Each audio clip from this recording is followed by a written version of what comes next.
grief rather. It has been a topic that I have been asked to speak a few places, so in preparation of that, it would be good for me to speak now as preparation for those talks. Most of my talks are spontaneous anyway, but sometimes preparation does help. Of course, loss and grief is not something new to us. We have all experienced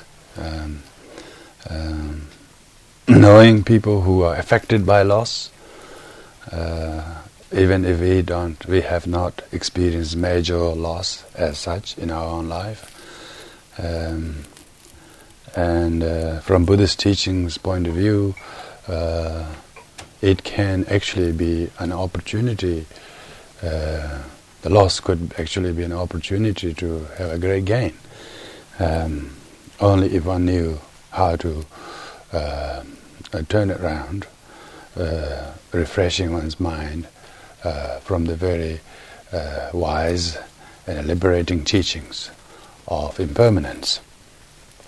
And loss and grief is a problem of people who hold on to things to not change, and death is a more harder pill of change to swallow, but actually death is simply change. So in Buddhist teaching there is a topic called 8 worldly dharmas. As long as one is stuck or entangled with either of these 8, usually comes in a pair of 2, one is always within this material world. One hasn't got a touch of spirituality. Even though one may be doing spiritual things ceremoniously, or as an action, or as a prayer, or wearing things, or going to places of worship, or all those things we may still do, but still it's easy to slip our feet into this pit of 8 worldly dharmas. And those 2 8 worldly dharmas are loss and gain. So it is a very, very, very close to the teachings in terms of how to deal with the loss, because loss is suffering that comes from holding on to things that no longer is in our possession, that we thought was ours, may have never been ours, but there was this imagination and dreamy mind that it is mine, whether it is a relationship, whether it's a loved one, whether it's a property, whether it's our youth, with our status, our relationship, or even memory. Every single loss that we experience is acquired, is made up to become our possession. It is built over a period of time. Someone who is completely new to us, all of a sudden became someone who we wanted to meet again. We thought we knew his name. We just got the first name and we didn't get the whole name. But looking forward to meet that person, you see. This is how loss. No, the loss is never inherent. It usually is a result of a gain that we couldn't hold too long. And this is not cursed by anything, but it's a natural thing. Things always change. Things always moves. So if you don't know somebody, you get to know them. A stranger becomes someone you know, their name, first name you know, and next time you know, oh, what's your actual family name? Oh, yes, okay. Where do you work? Can we meet over coffee or something? And that's how the knowing someone becomes, someone is no longer a stranger. And then we like the person so much, we have so many things common. Oh, let's go to the snows together, do things together, and may develop a very strong relationship, maybe strong relationship, almost like best friend. or some may become even their partner. That's how how strangers turn into friend, and friend turn into loved ones, and maybe when someone becomes loved ones, it becomes our thing. And we don't want to have that anything to happen. That thing, we want to have complete control over what happens to the thing. So when we become possessor, the more grasping and possessiveness we have, that much suffering, that much it becomes a cause of our suffering. But we don't know that is going to change. Unexpectedly something may happen. Of course, material things are a little bit easier to control. But when we regard someone as our objects of love, we want them to always remain same, loving and giving and constantly dedicated to our well-being. It's almost like a dream that hardly will come true. You see, nobody is capable of giving unconditional love unless they have realized non-attachment. And since there's a mutual binding, mutual holding together of what we call one another, and we may normally don't talk about loss until somebody dies, maybe. Yeah, it's interesting. We think we still have them. We still have them in our world, and we may never think about the person's death, but we still have them. But we don't think about them. So when the emotion comes, afflicts our mind to feel closer or feel greater degree of attachment to the object, and then if whatever happens, particularly let's say caused by a death, then it's a loss to us. It's a loss to us. We have lost the thing. So we are simply treating the loved one a possession. You never call somebody you lost somebody. You lost somebody unless you regard it yours. But nobody ever was ours. It was just a temporal relationship. It's just like saying number 8. Your neighbor is number 8, and you are number 9. And number 8 is only because you are number 9, not because they are internally number 8. You see, likewise, somebody is your loved one, not because they are, but because what we regard them to be. So as long as it suits our attachment, as long as it suits our ego, we hold them to be dear. And then when it slips away our hand while being an object of love, of course it's a loss. You remember, it's a big tragedy, The tragedy of loss is a result of our clinging to the object, not because the object has just disappeared down the crevices. Object has continued to be something. It will become something. You don't think about that, please. He hasn't just disappeared. He has changed his body. He has just a change of clothes. He's going to come and reattired in a new body. In a matter of maybe 9 months. Longest is 9 months. if in the human form, others wouldn't even take that long. You see, that's amazing. When we become so it's a loss only when we hold it to be so close, so important to us. We have no idea. So in the death situation, even with the death loss, we regard as caused by death. This doesn't mean at the point of death we should stop loving somebody. That isn't the case. Buddhism or teaching doesn't encourage people to stop loving people who have died. It actually shows the ways of helping the deceased, even if after they died. But it never do so thinking, I have suffered a loss, so I'm doing these practices in order to grieve, in order to sort of have a participatory grief, so that I don't have to really put up with this kind of real issue of one's own attachment. As the prayer and practice you do is some way of not so that you don't suffer very much from the loss. As long as one regard that as a loss, there will always be a subtraction. Something has been taken out of ourselves that we feel lesser thereof. And it can hurt our well-being. It will make us feel meaningless. Life become hollow and not worth like living. Many people really become completely sponged by loss of somebody.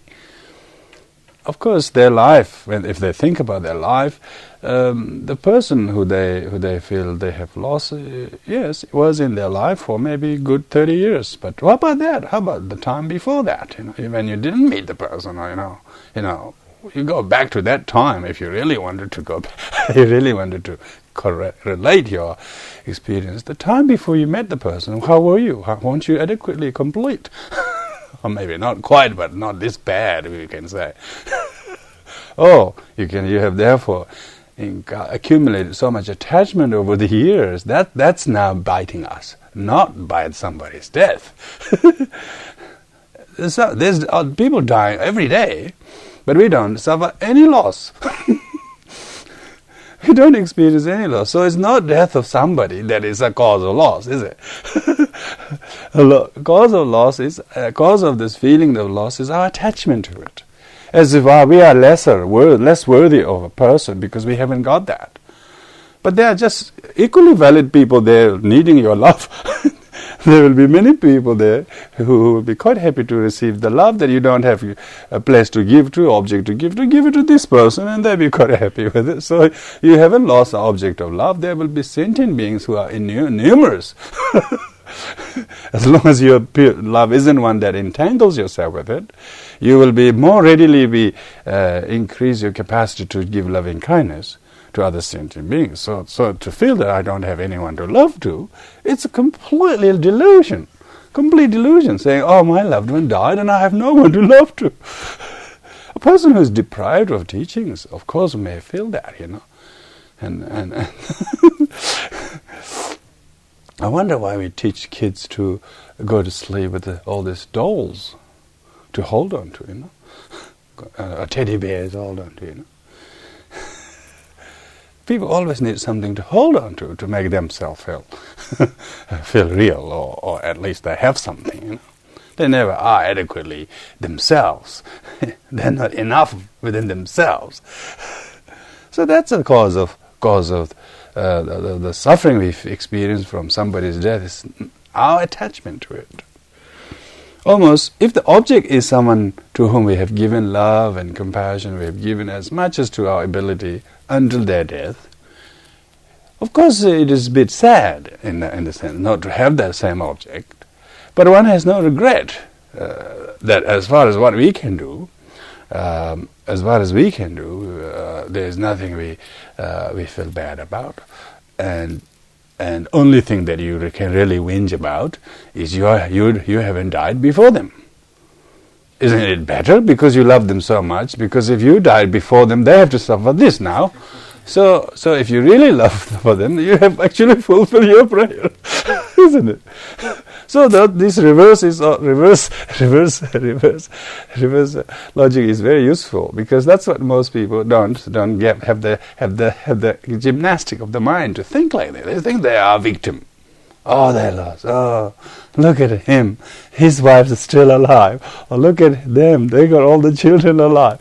All these things, they just make their defilements. They fertilize their defilements. And then they feel sad. Then they abuse drug and they abuse alcohol, all sorts of things. White people, they're already deluded. They don't need any more delusion. They don't need any more alcohol. They're already intoxicated by attachment, clinging, and they don't need any more any other substances to. So that's why it is important. Loss is a great opportunity for the teaching of impermanence, realization of impermanence to be tested. Really. Now we don't have to wait until someone we love loves death, to practice this. We can use this teaching in terms of dealing with the loss, many things, with our youth. Maybe even start with your teeth first, Your teeth first, because this less noticeable, You can at least pretend you have some in the mouth. But you can't eat such and such because you haven't got that. So it just really hurts you. Oh gosh. Maybe you haven't lost your teeth, but it's moving and it's painful. Start even from there. It's a really good practice. Because when you dream that you lost a teeth, people get up thinking, oh gosh, this must be terrible dream. Even to dream that you have lost a teeth can really ruin people's day. This shows the degree of attachment to material things. So you don't have to have outside object, that disappears. It's when attachment is there for mental property. Suffering, loss and grief and hurt, and it's all mental property. It's not a physical entity. It can be triggered by physical things having or not having, but it actually is a mental property. It is our own mind that creates that. So maybe you have lost a status, either because of the status, social status, or your job, either because the job no longer is there, you have to lose it, or you were made redundant, or by age, or whatever the things, you have lost a status. It's important to think that how much one has achieved by having that status, how much your life has been benefited, and probably one still is experiencing the benefits of those status. There's one, however, imminent danger. It's the attachment to that status can jeopardize all the things that you have benefited from that. So loss of status as another thing to work on. And the loss of relationships so slippery, so so to think that there's anything will last the same thing is almost looking for trouble, So it is important to be fairly flexible. Relationship meaning it's not your relationship, that two people's relationship, if it's only it's two. So, because in completely two different minds and two different heads, so therefore you have never know what they will do to affect your perception of relationship, and therefore relationship means it's a bumpy ride, It's never going to be a smooth ride. Because you never know what the person really want out of you, or when and how. And we try to do this, maybe bring, make an omelette and have a mango to cut nicely, and our partner is a little bit ill and a little bit grumpy as well. You try all your best, your thing in the kitchen, maybe spend good half an hour to bring there, and the person is completely unhappy, Almost that you mess up the whole thing. No, I don't want this type of feeling. It's as slippery as anything. So are you offended? Are you offended because you have spent all that time to cut the mango? What is it? Anybody can still eat the mango. This doesn't matter. They don't want to eat. So we get attached to the effort we put to make them happy, and then they didn't become happy, so we are hurt. We experienced loss of faith because we spent all that time and we got rejected. They didn't reject it, but they just saying, I love you, but I don't like this. They didn't quite say that. Oh, no, I don't want that. They just didn't know how to say exactly that where you wanted to hear it. but that's what exactly is happening. So all of a sudden you become miserable. You spend all that time trying to please somebody, and instead you become miserable. So the cause of happiness, we cannot create cause of happiness. That's very important. We cannot create cause of happiness of others. We can try. It's a very humbling thing like that. Because to have attachment to what you do and then trying to make them happy. If I do this, they really will be happy. Keep your fingers crossed, whether you really can make them happy or not. You have never known that the causes you create may be just completely rejected by one way or another. And it's important that we even fail ourselves to create the causes of our own happiness. Good to think that. And so whenever we try for our loved ones, whatever we do, we try to do our cares. If we attach to the things what we try to give, that's the cause of the loss of faith. we feel offended, we feel rejected, not because they didn't want it, because we want them to have it. We are attached to the thinking that what we do should make them happy. It's quite an assumption of its own kind. Most suffering do stem from assumptions, a lot of assumptions, without true understanding of things. So when we talk about loss, it's important to look at various simple examples like that. Of course, your loss of youth is everybody experience loss of youth after they turn 25. You don't have to say, after they 25, they just all the time they experience loss of youth.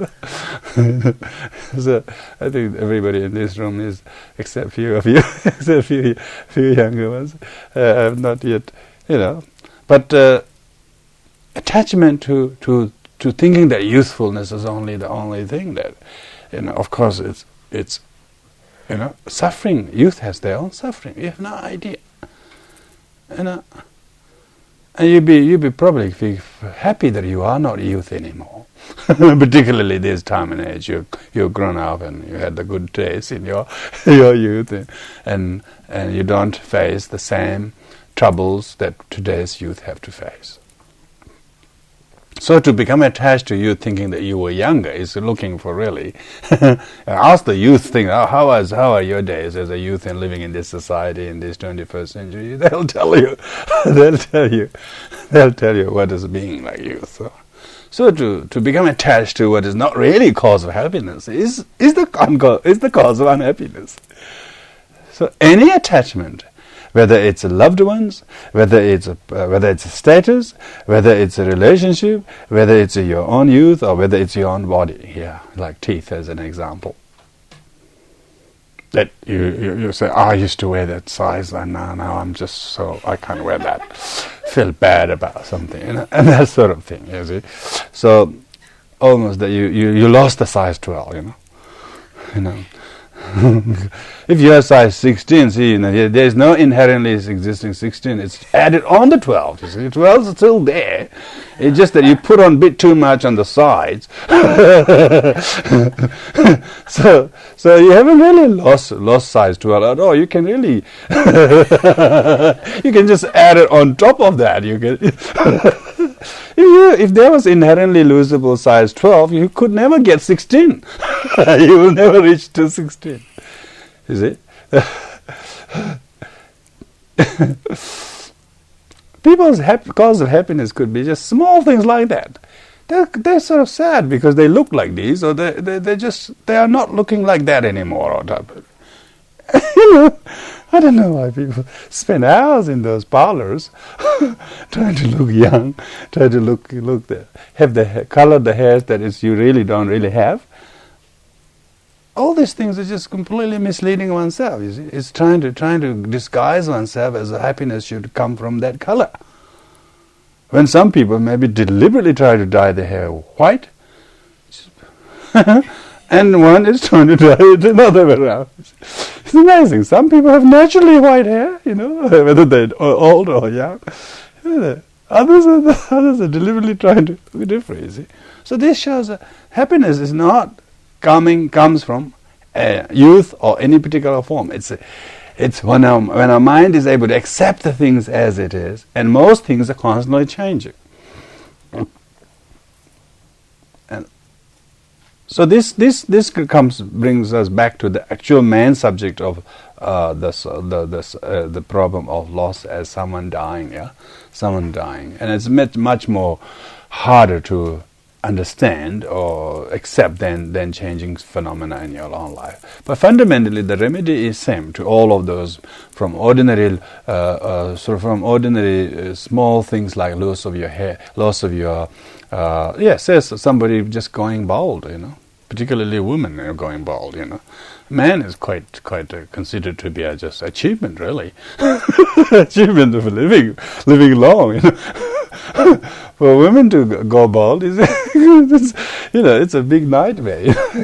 And they buy wigs and do edit. It's It's amazing, why people wanted to look with a lot of hairs on top of their head, to jack up their happiness, It's a clinging to something, some form, appearances, because this world we live in is a Buddhist context is desire. People always desiring to be something, desiring to look tall, or desiring to have long hair, or this color hair, or that design hair, or curly hair. Or when people have straight hair, they make it curly. When they have curly hair, they want to make straight. When the hair is going down, they want to kind of rise up. And I think if everybody's hair was rising up, they'll make it go down. As if they can never keep it up with change, you see. So they can't understand the change and law of impermanence. So they really virtually almost hate anything they have. So this is a product of attachment, product of attachment. Because otherwise, when you need a haircut, you deliberately go to barber to have them cut. And if your hair is naturally dropping one by one, it's so much the better, you don't have to do anything.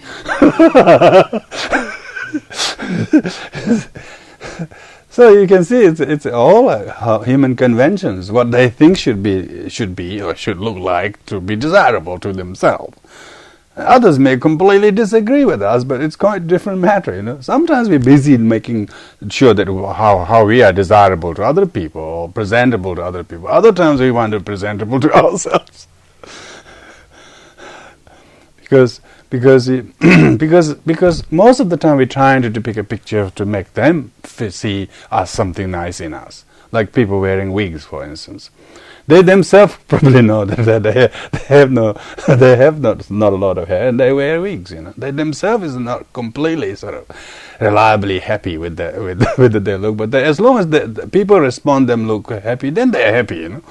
So they're just waiting what people's response is going to be. Do you like my hair? Type of feeling. It's all clinging to something. So the loss is where the more clinging people have, constant loss is there. You don't have to be big. All cause of suffering is loss, clinging to things that are no longer with us.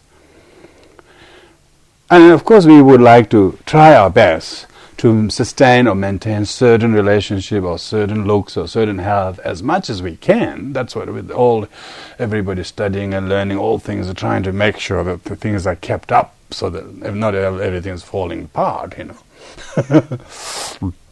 And we try to keep as long as possible, but then we know that any building is built, it is built to last 20 years or 30 years, we know that, So we know that in particular, after so many years, that thing wouldn't be the same ever again. We know that, but we haven't really realized it.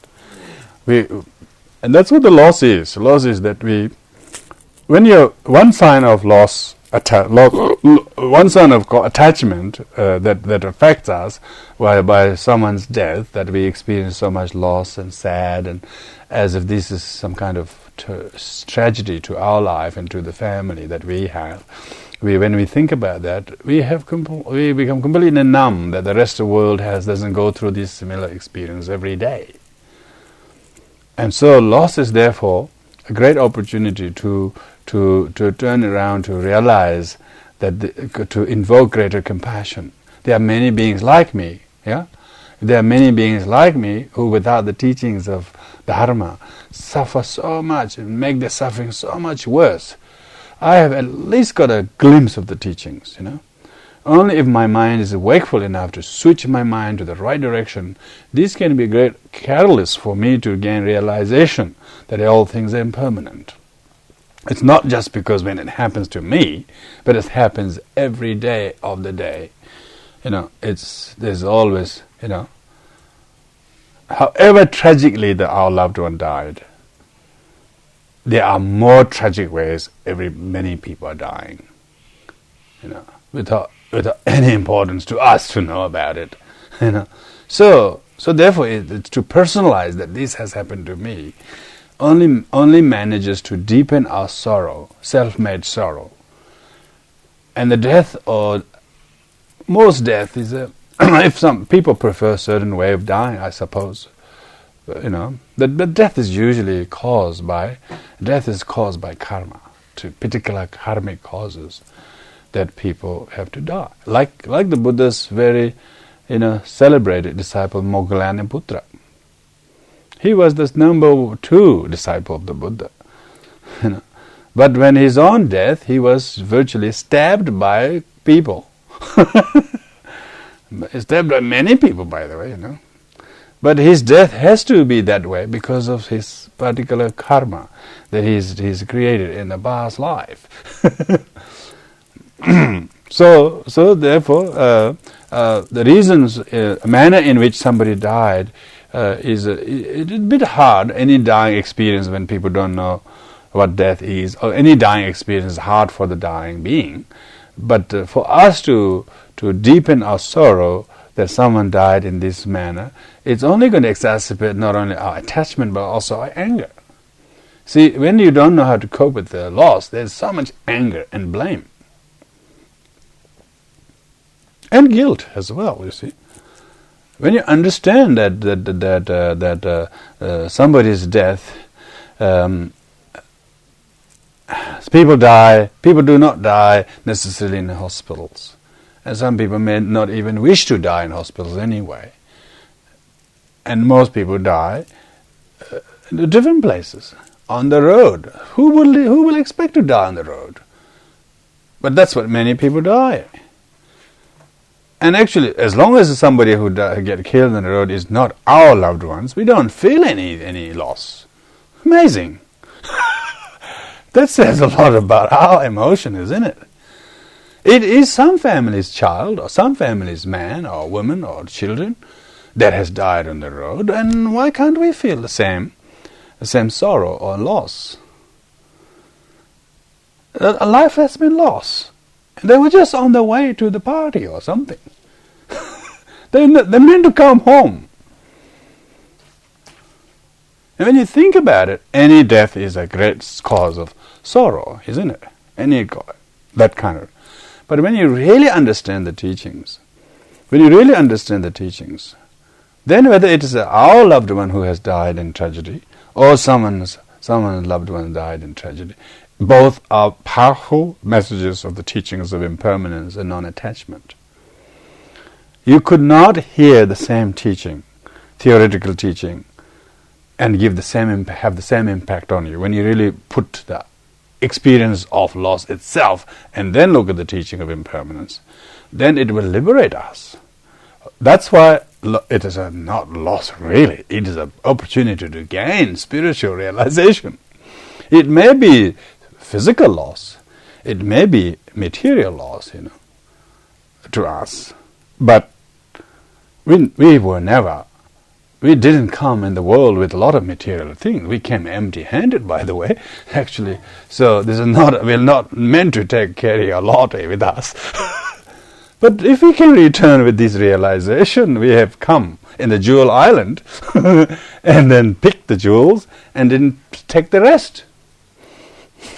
Most people come to this world, ignore all the jewels, and pick the garbage.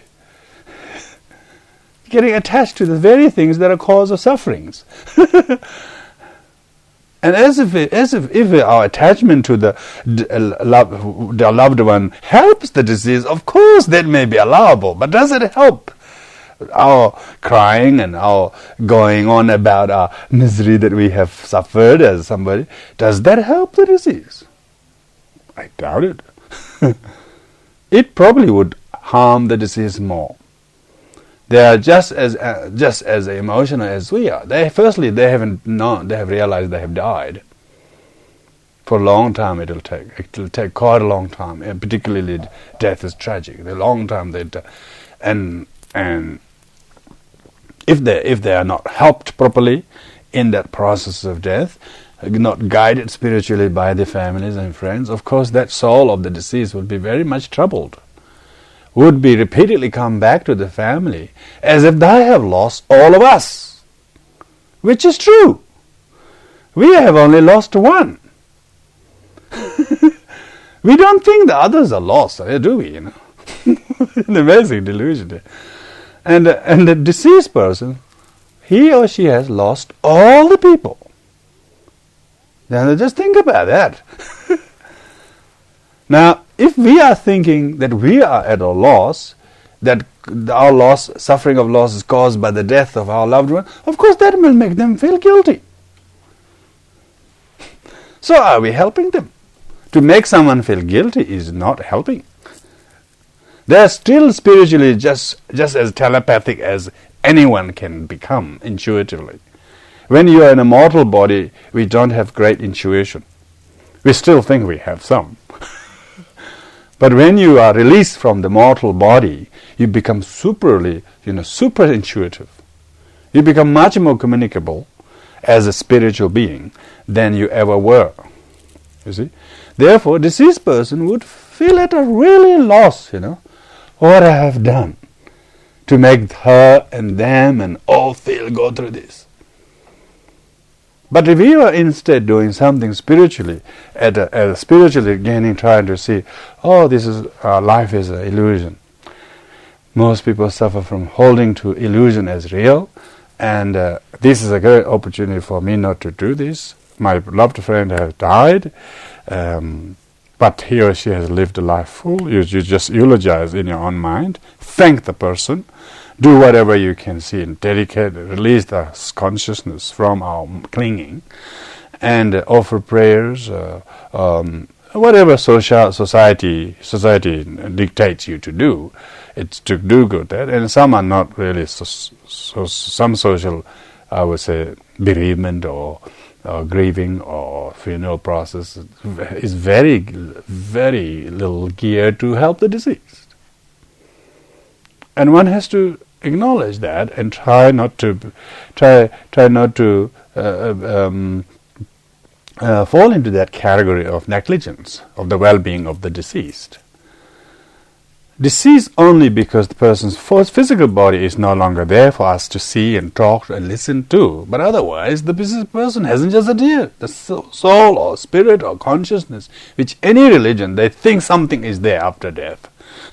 Whether there is a rebirth or not, anybody's guess. We don't want to argue, discuss about it. But people say there's a soul. Even Christians they say there's a soul there. Of course, for Buddhists there's a mind stream, mind stream. It's a nice way, like a river. and others may be to talk about Atma, Paramatma, sacred soul, sacred self, or whatever it is. So there's something there, yeah? The body is not with the soul, but the soul is there. It may be even listening to you, maybe it's just sitting next to us. And what do we want them to feel and know? By what our doings how would our doings doing or thinking will help them, harm them. It's good to be so sensitive like that. Because otherwise we become selfish. And then suffer. As a result, I have lost such and such. Not think what the death is going to go through. What is death going through now? We firstly have no knowledge what the dead had to go through, because we can become so obsessed with our own well-being. And we are so self-focused. We're too aware of self. But when we become aware of the dead, where their consciousness might be, what they might like us to be doing, so that their consciousness will be a little bit appeased by our conduct as a past friend that they no longer have, And maybe they don't know why. They just see the disappearance. They don't think they have died. The deceased don't believe they have died. They think we have died. So it's good to put in that context. Then our mind, oh really? Oh gosh. So both are illusion. The deceased thinks we are dead. Do you want to believe that? He's deluded, isn't he? We are not dead. We would like to say we are not dead. Come on, we are not. And we think he's dead. And then we think we don't have him, and therefore we suffer. Now when you think about it, it's a very, very unintelligent way of thinking, that the concept of loss is a very unintelligent way of thinking, because it's a material. When you become very overly materialistic, always trying to have something to hold on to. And so, therefore, somebody dies. It's one way to dislodge from this blame or hurt or guilt of having lost somebody. To have one way to dislodge it, is to think on behalf of the dead. How can things be viewed, particularly the world that he has just departed, from the point of the dead? What does it look like, How does he feel? Does he feel guilty? Does he feel good? Does he feel understood by other people? And then most people don't understand. They all feel hurt. The more love or more compassion, the more relationship they have, more attached, hurt they are that somebody died, I don't know. In all traditions, people wear black clothes. They don't wash. They leave their hairs everywhere. They don't go outside the house. Or Chinese tradition, they put a black band on the shoulder, and there's all sorts of things. In Tibetan Buddhist tradition, of course, they are also human beings, but it's quite engaging thing to do. When somebody dies, everybody gets something to do. They do the necessary things, particularly disposing of the body, respecting the body, and treating it as a Buddha, really. Until the person's death, he was a mortal sentient being, suffered in this body. Now he's released from this suffering of birth and death. Now the consciousness is completely free from this suffering world, and we almost regard that as the mind of the Buddha.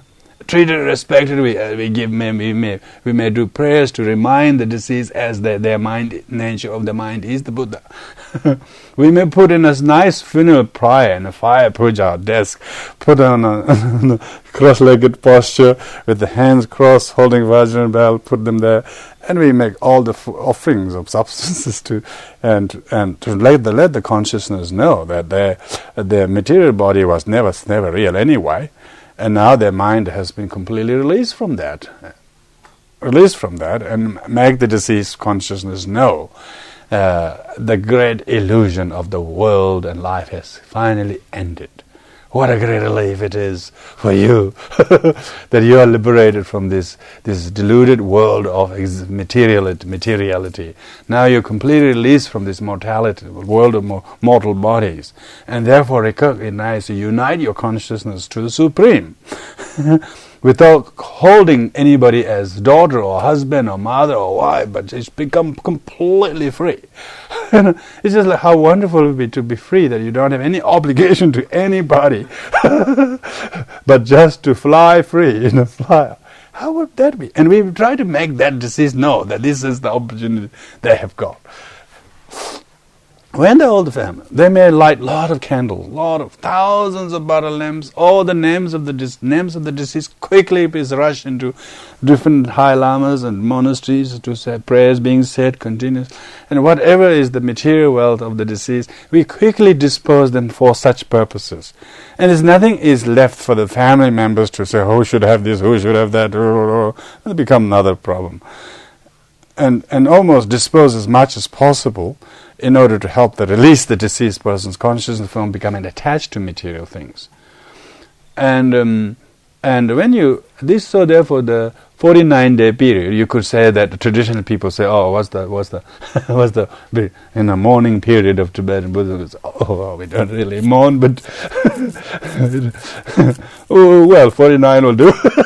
49 days. During that period we observe all that, and people will definitely take time off from work, and that becomes the work. That it isn't become 49 days and not a time of depression or self-indulgence, or as if one has been terribly suffered from a loss, and there's not everything like that. They will deeply engage in that, and many people who haven't experienced a death in their family, it takes they don't really turn spiritual at all, most of them, until then. Yeah, and it takes a while. Human beings are so thick-minded to awaken that death does happen. oh yes, it happened in my family, it's just true. Until then, the teaching of death or impermanence has never come in the mind for the, who want to listen to about death? And people would think, but as somebody dies within one family, then one realizes that futility of life, and then one realizes there must be something more important to do in life than just materially try to hoard and try to accumulate, and as if everything's going to be rosy and nice all the time. And that unrealistic expectation makes us always constantly desiring something, and we become shot by that very arrow of desire on our own heart. And we get hurt and injured and hurt and again hurt, again. But when one realizes this futility of all things, the death is inevitable and its time is uncertain. You can't say, I'm young and strong. You can't say, I've got a lot of friends. You can't say, I'm number one sprint runner in the world. Death will catch you either in the top of the mountains, or whether it's under the sea, whether in your bed, or whether on the middle of the road.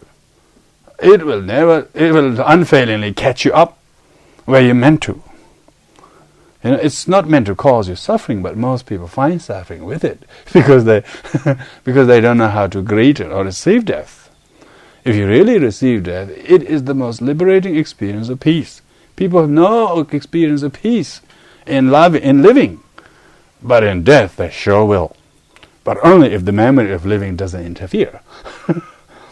Most people's experience of death is interrupted by attachment to living, and therefore they fail to experience the liberation at the moment of death.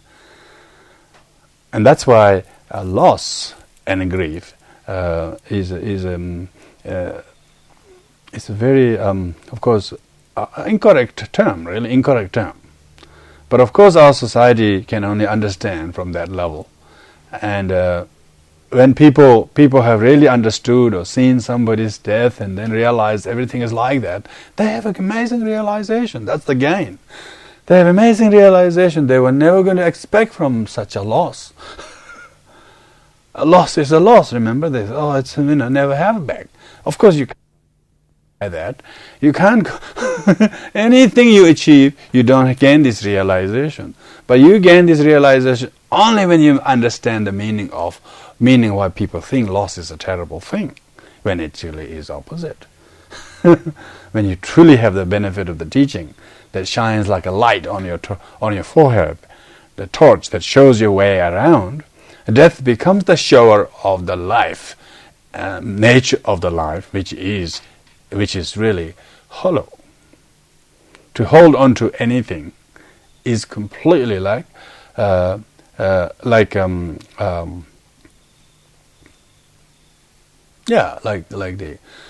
hungry ghosts, who always is trying to grab something, but they think they got something in hand. They squeeze their hand so much, there's nothing in their hand but the air, which also got squeezed by this, because they and by the time they think they can put the mouth, there's nothing in the mouth that can go. Everything disappears. So like that, when the desire or craving predominates our mind, we don't even appreciate what we have. When we have them, we don't appreciate it. When we don't have them, we think that we have suffered a loss.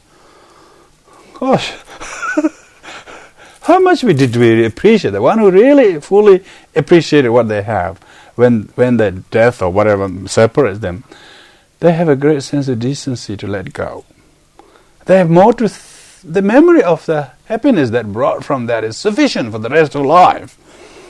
And there's no blame, there's no object to blame, because one fully appreciated what one had. One who hasn't fully appreciated what one had, then as soon as when something lost, we think we have suffered a loss. So this is the whole thing. This is what the suffering is caused by, anguish is caused by ignorance and unawareness. When we have something, we don't value it, and we don't find happiness by having it. So when we have it, we suffer also. Because we have it, we have suffering. When we don't have it, also we suffer because we don't have it. So if having is a suffering, not having should be cause of happiness. No, so therefore both situations mind is deluded. Mind doesn't know what to do. Because as long as mind lacks wisdom, it doesn't matter what we have or what we don't have, neither are the primary causes of happiness. They may become secondary causes of happiness or causes of unhappiness, but primary causes of happiness or suffering are always our mind. The primary cause of suffering and happiness are always our mind. When one is able to do that, of course, then we're not subject to what circumstances happen. Certain circumstances only a great reminder, a caution of what's our response to that.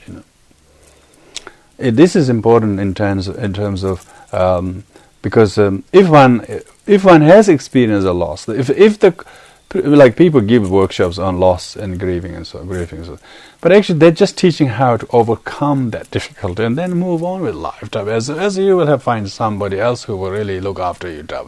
Not the object attachment. Maybe they don't worry about it. Somebody will be there for you. Type of thing. That's a cope out. That's not really addressing the real issue. So it is not about passing off time after 49 days or 1 year. Everything's fine. You got to be better than that. You got to get better than that. As if it's then you are no longer affected. Now you're strong enough. Now you can go to work and the band. You're not wearing the band on the left arm, and you're not really talking about. You have a good mood to talk about other things, and then you're looking for another object of attachment again.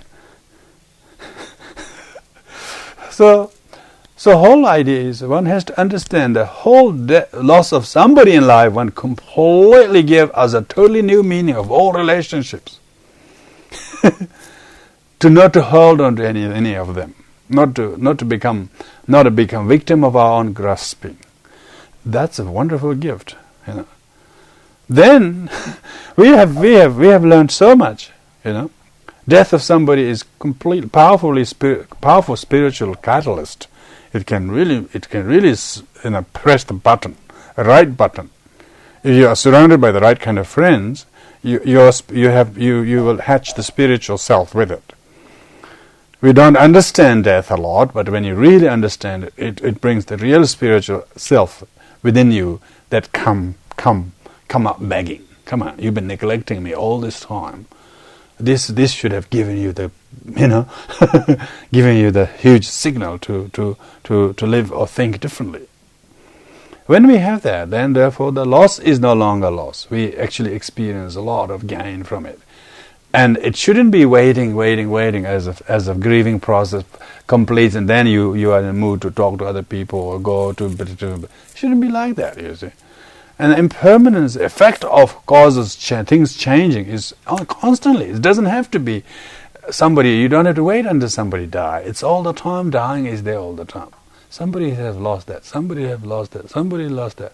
You bring those forward to oneself as object of meditation, and then when actually something like that does happen to us, it's nothing new to us, because we're not possessing someone necessarily.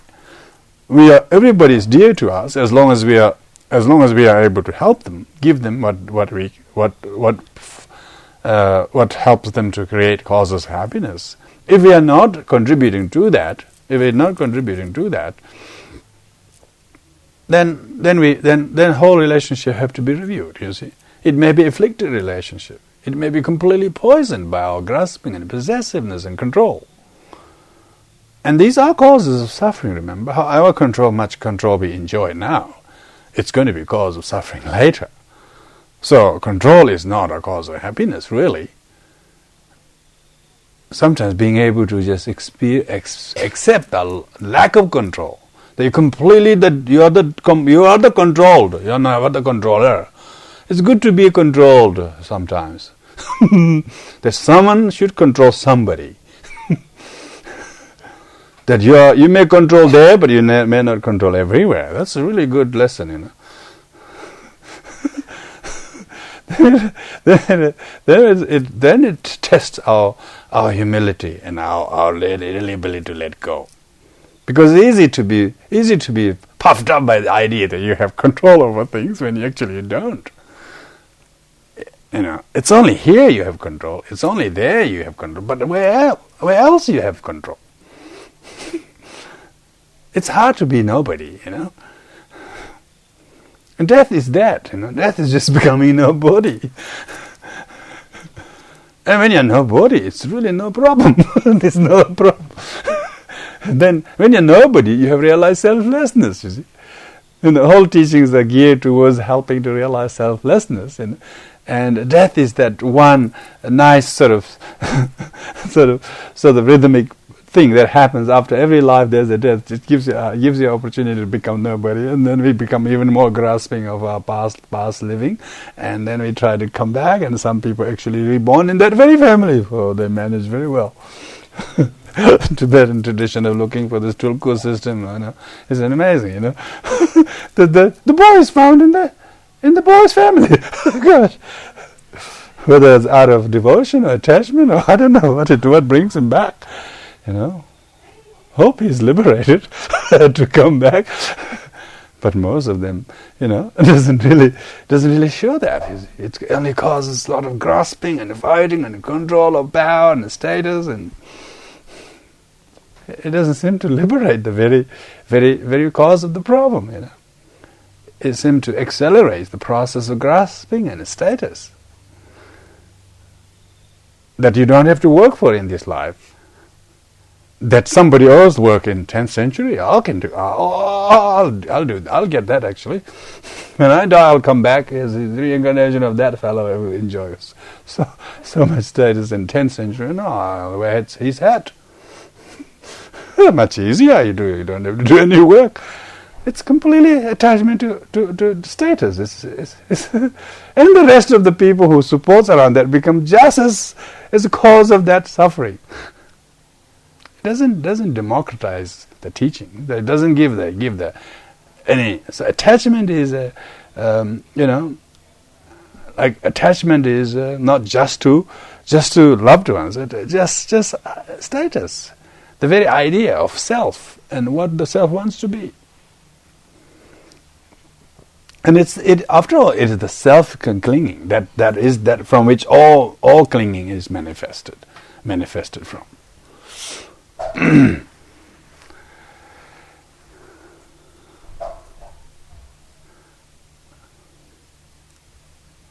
So dealing with somebody dying in our life, of course, is something most people find straight away very difficult on the spot, because particularly the relationship is very loving and very nice.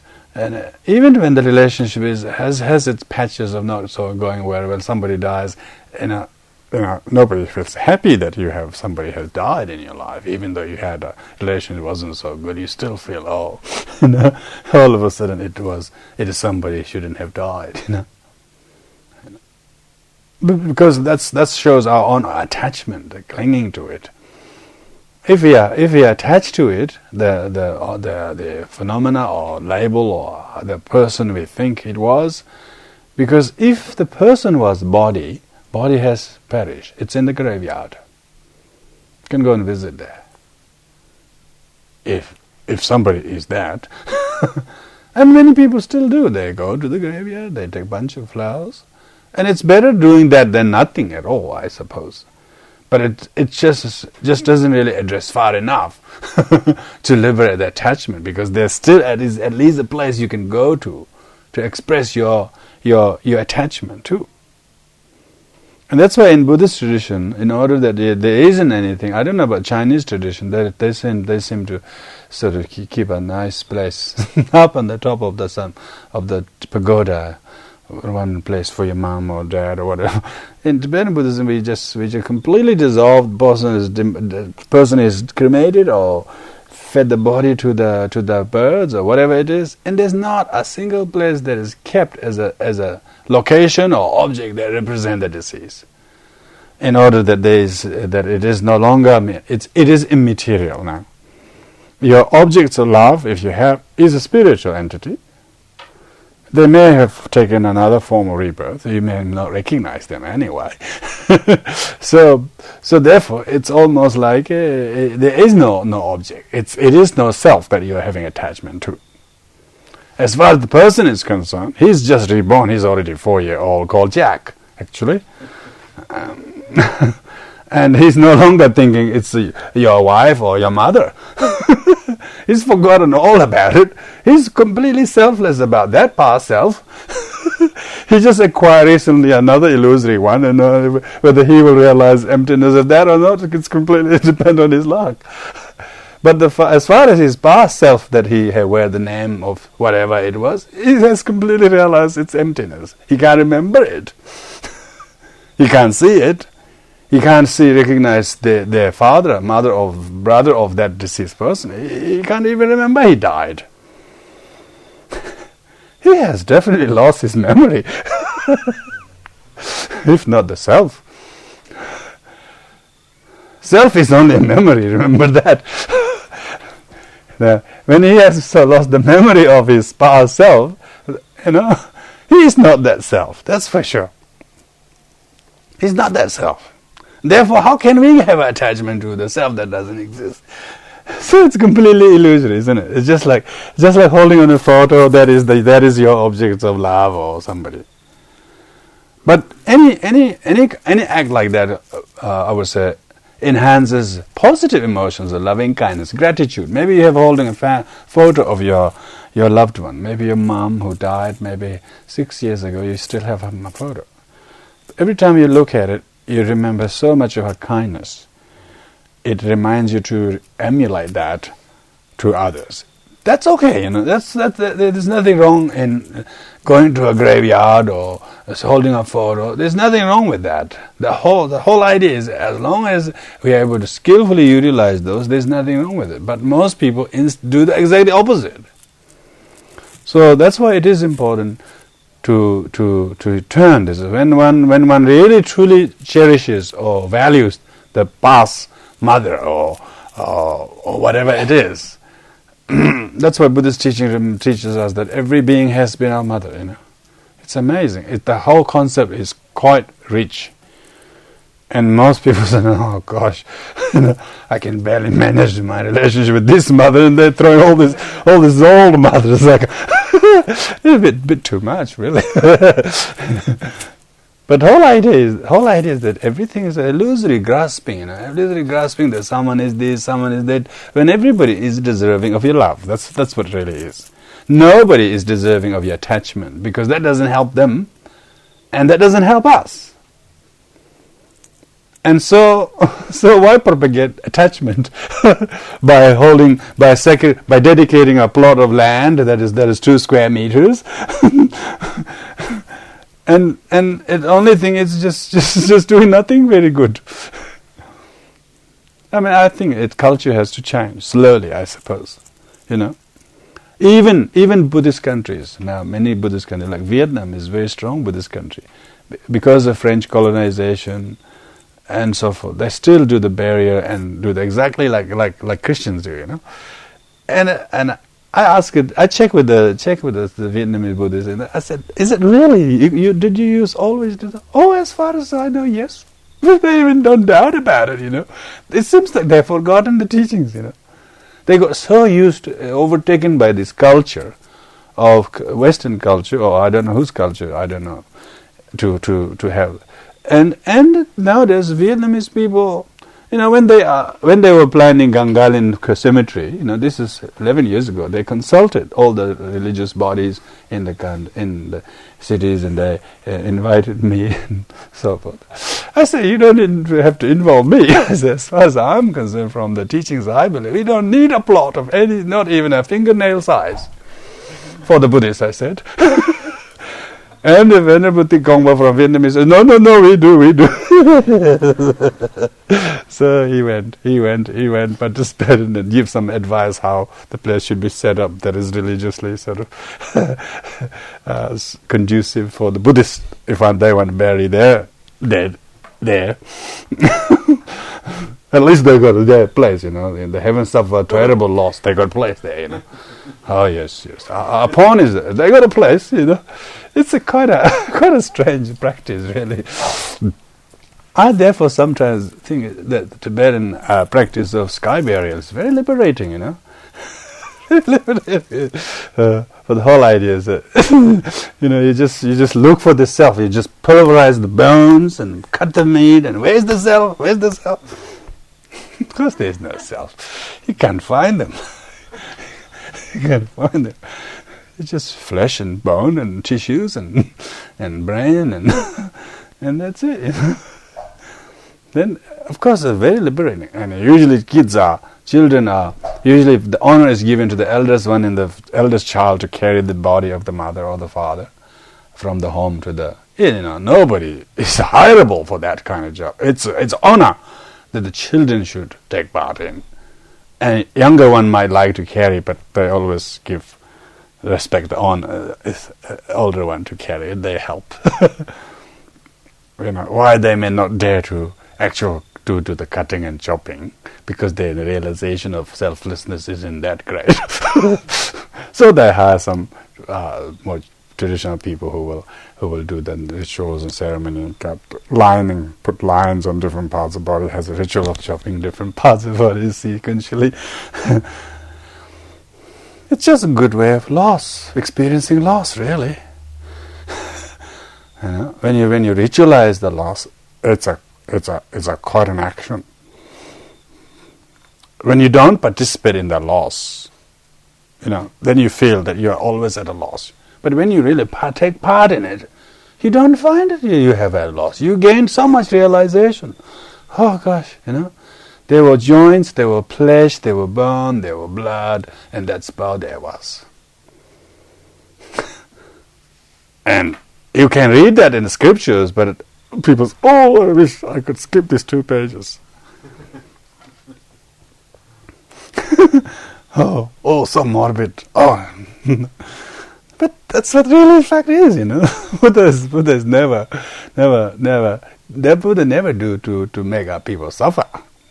His teaching is completely designed to bring people, create causes happiness, so that they learn to not get attached to, not clinging to, even the body, even the name.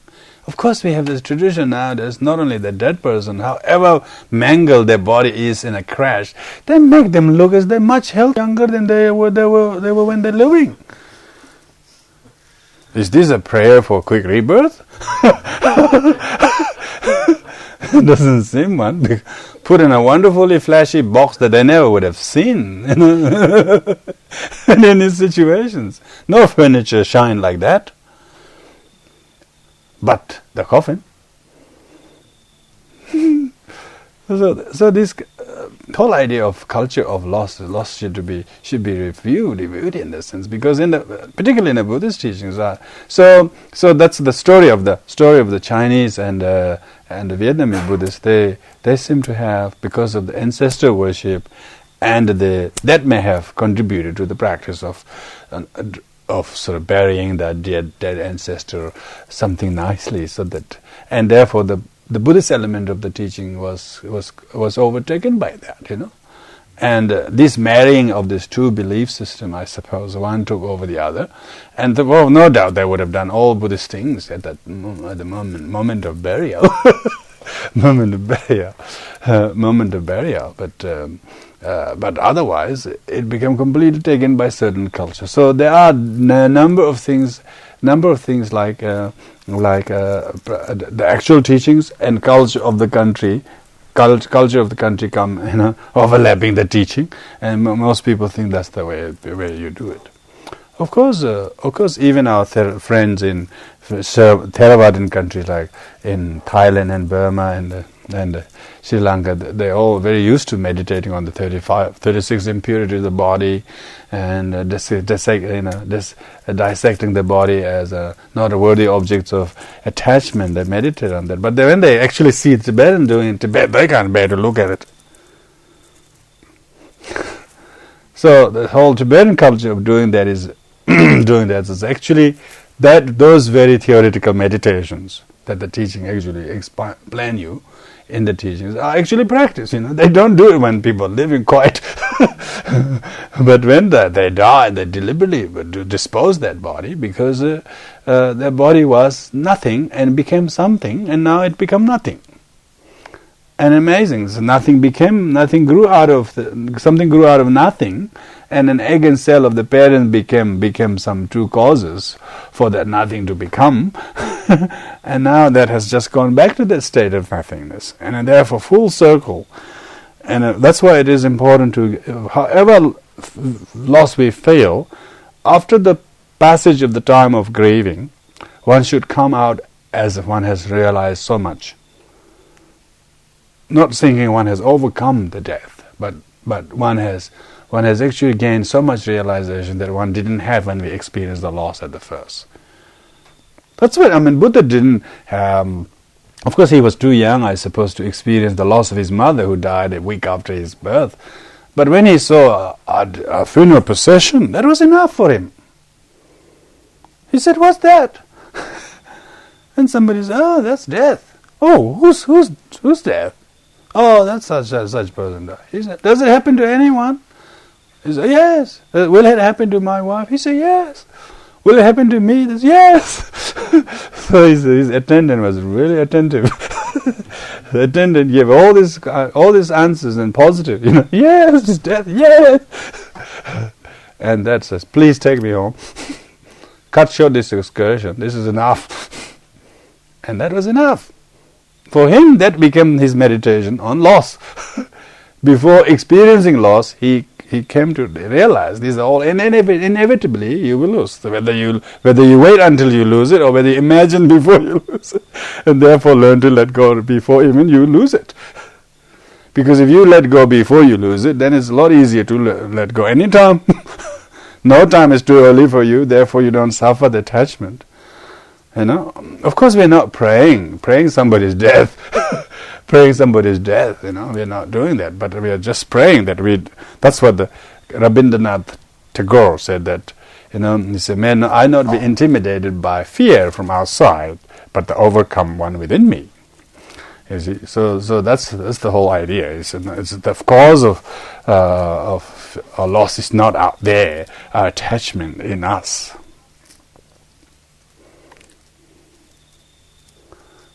And when one meditates on impermanence, generally speaking, all the time, walking down the road, or change of the weather, or everything, when you think everything's impermanent, isn't it? Nothing will ever be same. I must use this time that I have now very skillfully as possible, and nothing will ever be same. When you think about that, you're much more rehearsed to accept whatever happens. And there's no such thing as tragedy. One who realizes impermanence. It's of course, because there are many people who will be affected. Of course, When people generally believe that when somebody dies old, they say somebody died peacefully in bed or something. But when a child dies, we never say that,